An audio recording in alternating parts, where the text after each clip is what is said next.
Assalamualaikum warahmatullahi wabarakatuh. Selamat pagi anak-anak, bagaimana kabar kalian?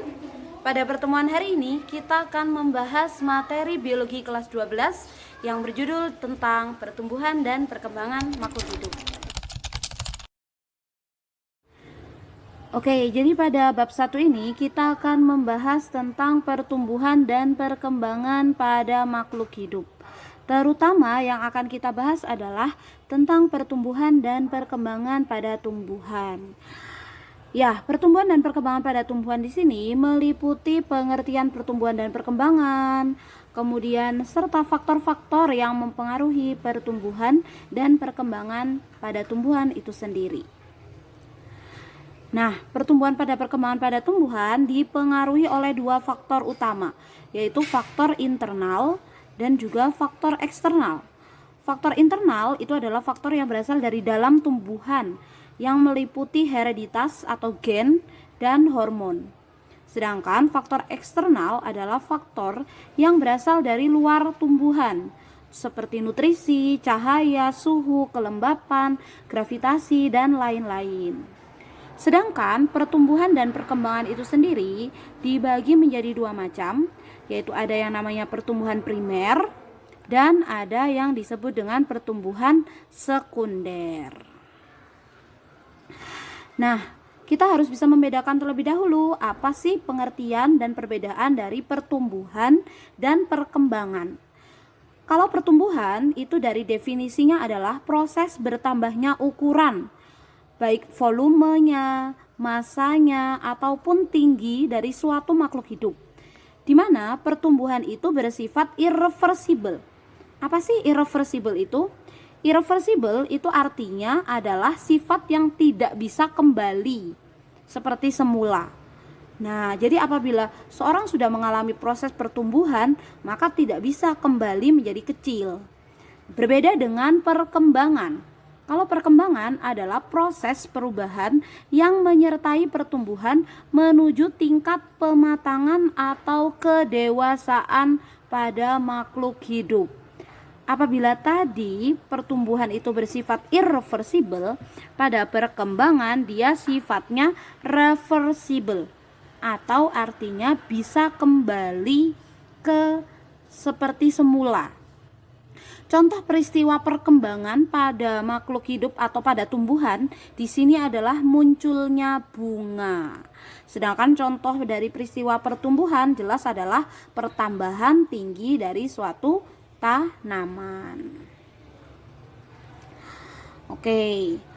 Apa sih perbedaan dari pertumbuhan dan perkembangan? Seperti yang tadi disampaikan di awal bahwa pertumbuhan adalah bertambahnya ukuran seperti panjang, lebar, volume, dan massa. Sedangkan perkembangan adalah suatu proses menuju kedewasaan. Dalam hal ini adalah menuju suatu keadaan yang lebih tinggi, lebih teratur, dan lebih kompleks. Jadi dalam keadaan sudah dewasa. Nah, kemudian ciri perbedaan kedua adalah bahwa pertumbuhan itu bersifat irreversible atau tidak dapat kembali ke keadaan semula. Jadi apabila tanaman sudah bertumbuh, tentunya tidak bisa kembali lagi menjadi kecil. Berbeda dengan perkembangan adalah bersifat reversible, yang artinya dapat kembali ke keadaan semula. Seperti misalnya ada tanaman yang awalnya belum berbunga, kemudian dia setelah dewasa dia akan muncul bunga, lalu bunga itu akan gugur, layu dan gugur, kemudian nantinya akan bisa muncul bunga kembali. Berarti itu kan dia bersifat reversible atau bisa kembali ke keadaan semula. Nah, kemudian perbedaan ketiga adalah bahwa pertumbuhan bersifat kuantitatif. Kuantitatif di sini artinya bisa diukur dengan suatu alat ukur. Nah, kalau kita bisa mengukur tinggi tanaman kan bisa dengan alat ukur yang digunakan untuk mengukur tinggi tanaman. Tapi apabila perkembangan itu kita tidak bisa mengukur, tidak ada parameter ukuran bagi suatu perkembangan, sehingga perkembangan itu dikatakan bersifat kualitatif. Nah, contoh gampangnya nih, seseorang dikatakan sudah dewasa. Misalkan ada seorang yang dikatakan sudah dewasa. Istilah dewasa orang A dengan dewasa pada orang B itu kan berbeda-beda. Nah, karena apa kok bisa berbeda-beda? Karena memang tidak ada parameter yang mengukur tentang kedewasaan seseorang. Jadi dikatakan bersifat kualitatif karena tidak ada alat ukurnya. Kemudian perbedaan yang keempat tadi ini hubungannya dengan yang perbedaan ketiga ya. Karena pertumbuhan dapat diukur atau bersifat kuantitatif, maka bisa diukur dengan menggunakan alat ukur. Salah satu alat yang digunakan untuk mengukur pertumbuhan tanaman adalah auxanometer. Berbeda dengan perkembangan sekali lagi karena bersifat kualitatif maka tidak dapat diukur. Seperti itu. Nah, sekarang kita ke jenis-jenis pertumbuhan. Pertumbuhan menurut jenisnya dibagi menjadi pertumbuhan primer dan pertumbuhan sekunder. Pertumbuhan primer itu apa? Pertumbuhan primer itu ibaratnya pertumbuhan ke atas. Nah, jadi pertumbuhan tambah tinggi itu adalah pertumbuhan primer. Berbeda dengan pertumbuhan sekunder. Kalau pertumbuhan sekunder itu adalah pertumbuhan ke samping, di mana suatu tumbuhan menjadi ukurannya lebih lebar. Nah, pertumbuhan ke samping itu berarti adalah pertumbuhan sekunder. Jadi kalau pertumbuhan primer, pertumbuhan ke atas, pertumbuhan sekunder, pertumbuhan ke samping. Nah, kemudian apa saja sih faktor-faktor yang bisa mempengaruhi pertumbuhan dan perkembangan? Tentunya ada dua faktor yang bisa mempengaruhi pertumbuhan dan perkembangan, yaitu faktor internal dan faktor eksternal. Seperti yang tadi sudah disampaikan di awal bahwa faktor internal yang mempengaruhi pertumbuhan dan perkembangan terdiri dari gen dan juga ada juga yang hormon, ya kan? Gen itu adalah faktor internal yang berasal dari dalam sel atau disebut dengan intraseluler. Intraseluler itu dari dalam sel. Dari dalam sel sudah pasti ada gen. Lalu ada juga faktor internal yang berasal dari interseluler atau dari luar sel. Contohnya di sini adalah hormon. Nah, hormon-hormon yang mempengaruhi pertumbuhan pada tanaman itu ada banyak, mulai dari auksin, kemudian ada giberelin, ada sitokinin, ada hormon etilen, ada asam absisat, ada asam traumalin, dan ada kalin. Nah, sedangkan faktor eksternal itu tadi jelas adalah faktor yang berasal dari luar tubuh makhluk hidup, maka terdiri dari air, cahaya, kelembapan, nutrisi, suhu, oksigen, pH, dan lain-lain. Nah, di sini kita jabarkan satu persatu faktor eksternal yang mempengaruhi pertumbuhan pada tanaman. Nah, faktor eksternal yang mempengaruhi pertama jelas adalah air dan mineral. Kenapa air itu adalah faktor eksternal yang utama? Karena tanpa air dan mineral, tumbuhan tidak bisa melakukan perkecambahan. Dimana kita tahu apabila kita menanam biji suatu tanaman, maka untuk mempermudah, untuk mempercepat proses perkecambahan suatu biji, itu biasanya dia direndam di air terlebih dahulu. Nah, kenapa kok harus direndam di air terlebih dahulu? Tujuannya adalah agar terjadi yang namanya imbibisi. Imbibisi itu apa? Imbibisi adalah proses masuknya air ke dalam biji sehingga proses metabolisme biji mulai dilakukan atau mulai terjadi. Nah, jadi itu ya. Jadi awalnya kenapa kok bisa biji berkecambah. Kemudian faktor eksternal yang kedua di sini ada kelembapan. Nah, kelembapan di sini jelas berpengaruh apabila kita menanam tanaman di mana medianya itu kering, tidak ada air, maka jelas dia pasti akan sulit untuk tumbuh. Nah, kemudian faktor eksternal yang ketiga di sini adalah suhu. Suhu di sini mempengaruhi dari kerja enzim. Nah, seperti yang kita tahu bahwa enzim itu dapat bekerja pada suhu yang optimum, dan pada setiap tanaman suhu optimumnya itu berbeda-beda. Jadi ada tanaman yang hanya bisa hidup di suhu yang panas, tapi ada juga beberapa tanaman yang hanya bisa hidup di suhu yang dingin atau yang sejuk. Nah, karena apa? Karena pada setiap tumbuh-tumbuhan terdapat enzim yang memiliki suhu optimum berbeda-beda. Oke, kemudian faktor eksternal selanjutnya yang mempengaruhi jelas adalah cahaya. Cahaya jelas mempengaruhi karena karena ada cahaya makanya bisa terjadi peristiwa fotosintesis.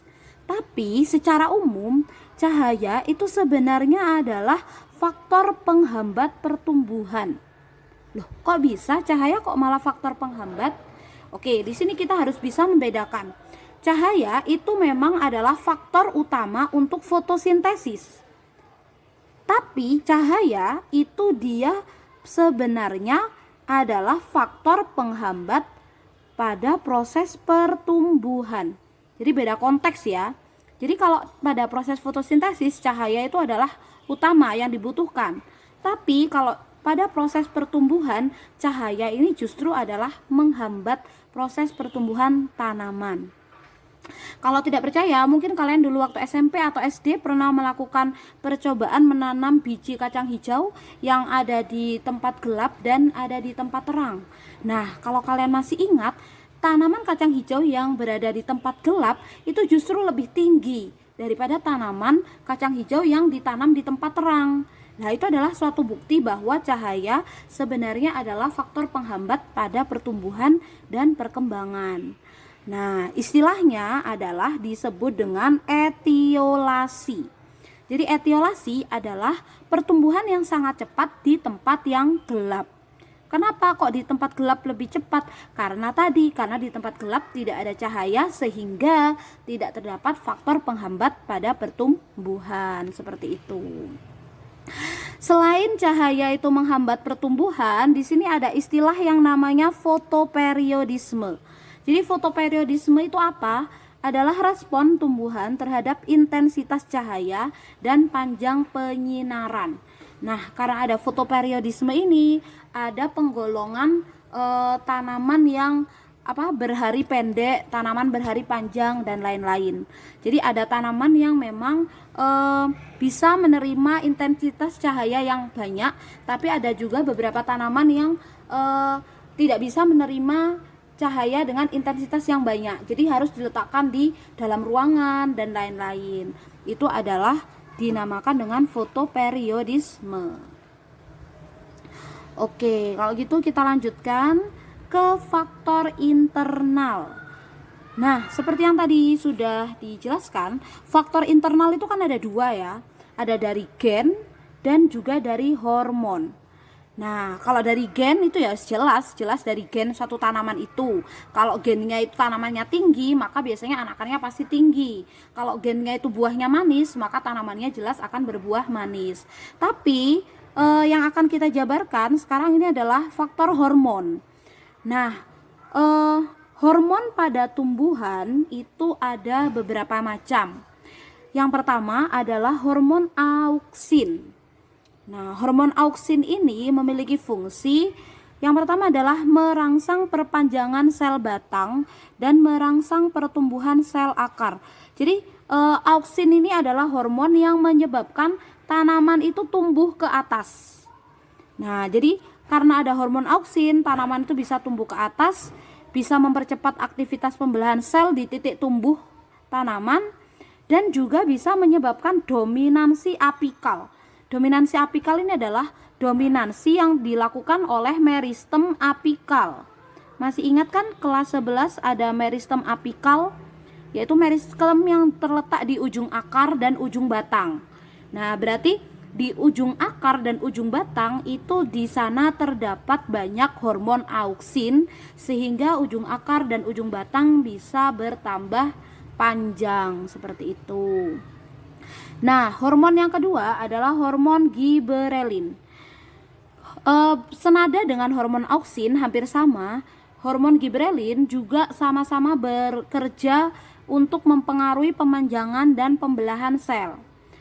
Terus dia juga mempengaruhi perkembangan embrio dan kecambah. Lalu giberelin juga menghambat pembentukan biji, merangsang pertumbuhan saluran polen atau saluran dari serbuk sari, memperbesar ukuran buah, merangsang pembungaan, serta menghambat dormansi dalam biji dan kuncup tunas. Nah, jadi gini, bedanya kalau giberelin itu adalah hormon yang biasanya diberikan pada tanaman yang kerdil. Jadi apabila ada tanaman yang kerdil, dia itu susah untuk tumbuh tinggi, maka yang diberikan adalah hormon giberelin. Nah, karena hormon giberelin itu lebih mempengaruhi di proses pemanjangan dan pembelahan selnya.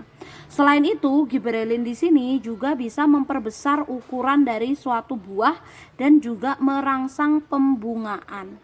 Nah, kalau auksin kan hanya cenderung fokus ke pertumbuhan tinggi saja. Tapi giberelin selain dia itu bisa membantu pertumbuhan tinggi, dia juga bisa merangsang pembungaan dan juga memperbesar ukuran dari suatu buah. Seperti itu. Next, selanjutnya ada hormon sitokinin. Nah, sitokinin itu berasal dari sito. Sito itu kan artinya sel ya. Jadi sitokinin adalah hormon yang berperan merangsang pembelahan sel dengan cepat. Jadi sebenarnya sitokinin, auksin, dan giberelin itu sama-sama bekerja dalam pembelahan sel untuk menambah jumlah sel, sehingga kalau jumlah sel bertambah otomatis tinggi tanaman juga akan bertambah. Nah, kemudian hormon yang selanjutnya adalah gas etilen. Nah, gas etilen ini memiliki fungsi untuk mematangkan buah. Nah, coba kalian ingat, kalau misalkan kalian punya pohon mangga dan pohon mangga itu sudah berbuah, agar cepat masak buahnya kan pasti dibungkus entah dengan plastik atau dibungkus dengan kertas kayak gitu kan. Nah, kenapa kok harus dibungkus? Nah, jawabannya adalah karena gas etilen itu mudah menguap. Nah, kalau dengan dibungkus maka gas etilen akan terperangkap di dalam bungkusan itu tadi, sehingga buah akan menjadi cepat masak. Sama pula dengan misalkan kalian punya mangga lalu kalian masukkan di beras kayak gitu ya. Nah, itu juga untuk agar gas etilen itu tidak menguap ke udara seperti itu. Kemudian yang selanjutnya ada asam absisat. Asam absisat ini adalah hormon yang merangsang pengguguran daun. Jadi misalkan nih kayak daun tanaman jati. Karena daun tanaman jati itu hidup di tempat tropis di mana sinar matahari itu sangat menyinari sepanjang hari, maka daun jati akan menggugurkan daunnya untuk mengurangi penguapan. Nah, proses pengguguran daunnya itu dibantu oleh hormon yang dinamakan asam absisat. Oke, kemudian ada hormon asam traumalin. Asam traumalin adalah hormon yang merangsang pembelahan sel sebagai mekanisme penutupan luka. Nah, jadi trauma itu kan luka ya, berarti habis luka kena jadi trauma kayak gitu. Nah, karena apa? Apabila misalkan kalian menjumpai ada seseorang yang memaku batang pohon dengan paku. Nah, maka batang pohon itu kan berarti mengalami luka. Nah, luka itu nanti tumbuhan kan akan meregenerasi sel-sel yang baru untuk menutup luka itu kan. Nah, hormon yang berperan dalam penutupan luka pada tumbuhan itu adalah hormon asam traumalin. Oke, selanjutnya hormon yang selanjutnya adalah hormon kalin. Hormon kalin adalah hormon yang berperan dalam proses organogenesis. Organogenesis itu adalah hormon yang berperan dalam proses pembentukan organ. Seperti yang kita ketahui, organ pada tumbuhan itu terdiri dari akar, batang, bunga, dan daun.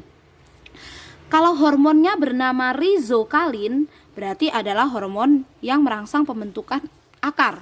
Karena rizo itu artinya akar. Sedangkan kaulokalin, kaulo itu artinya batang, berarti dia merangsang pembentukan batang.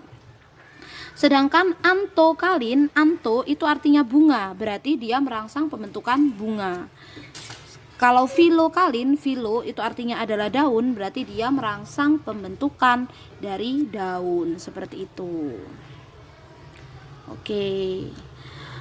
Nah, selanjutnya pertumbuhan itu juga dibagi menjadi pertumbuhan primer dan pertumbuhan sekunder.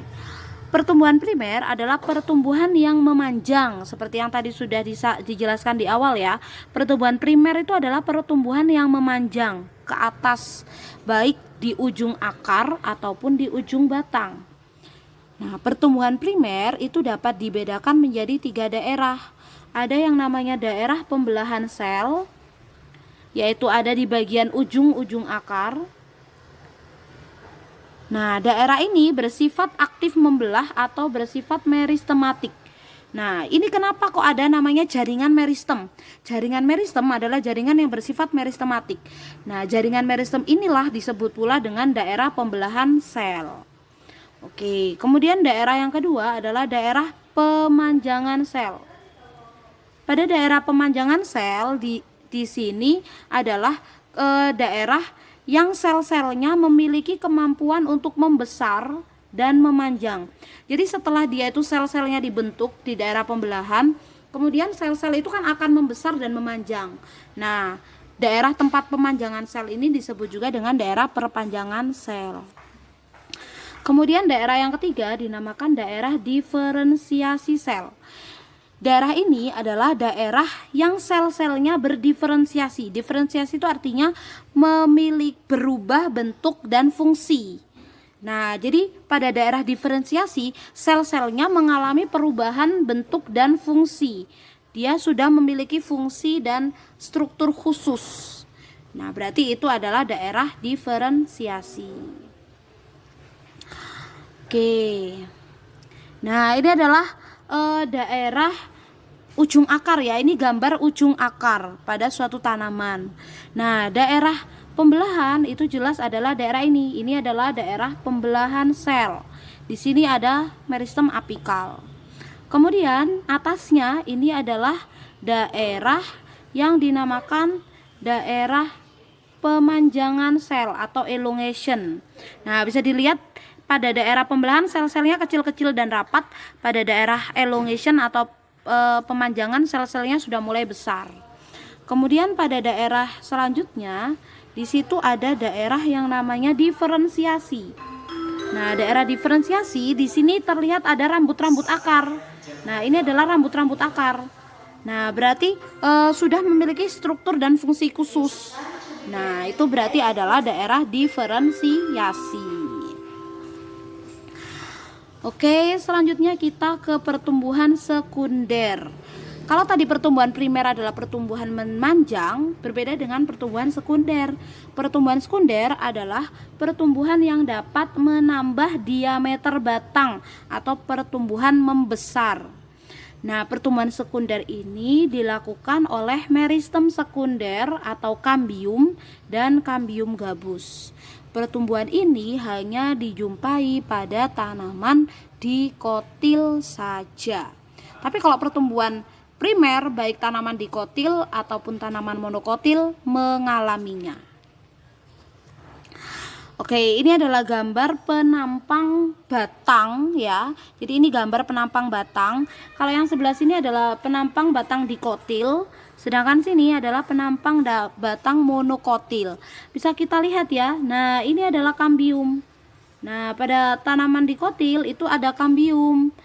Nah, sehingga dia menyebabkan pertumbuhan membesar. Tapi pada tanaman monokotil tidak terdapat kambium, sehingga tanaman monokotil tidak bisa tumbuh membesar, hanya tinggi saja.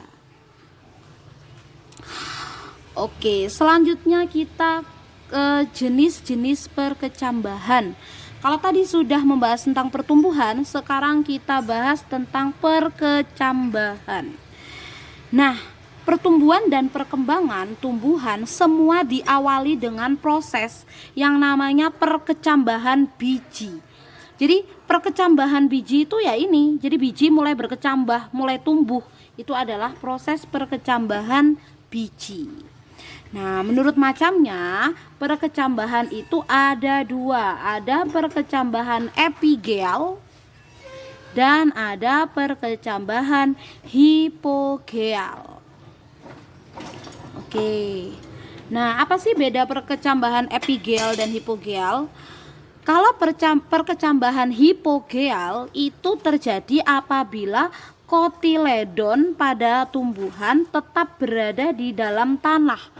Kotiledon itu apa sih? Kotiledon itu adalah cadangan makanan.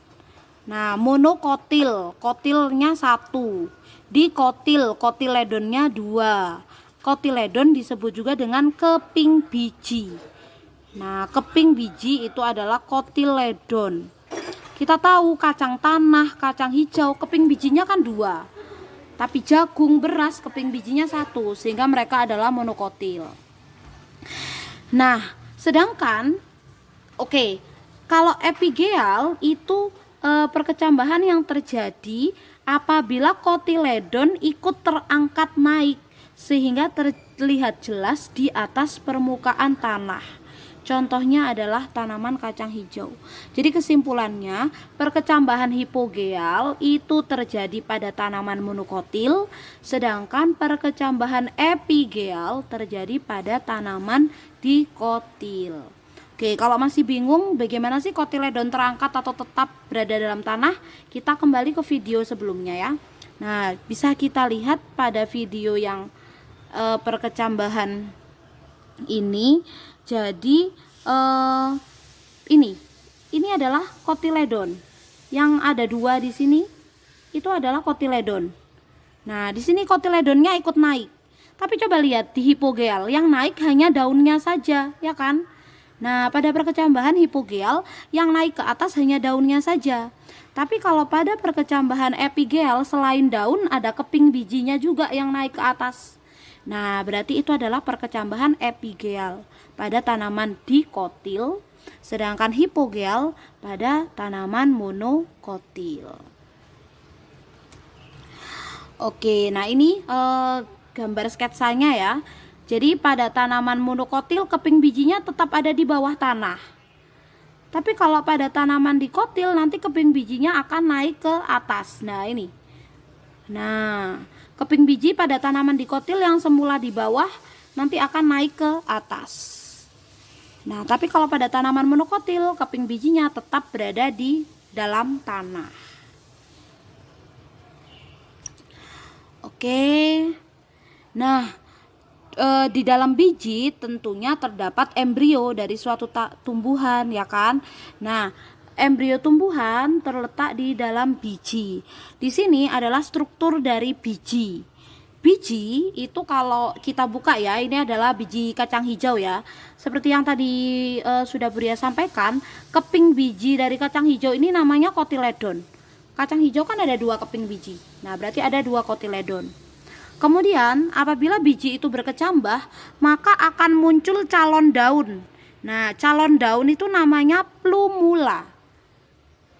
Kemudian bagian yang ini dinamakan radikula. Radikula itu apa? Radikula itu adalah calon akar. Nah, radikula itu calon akar.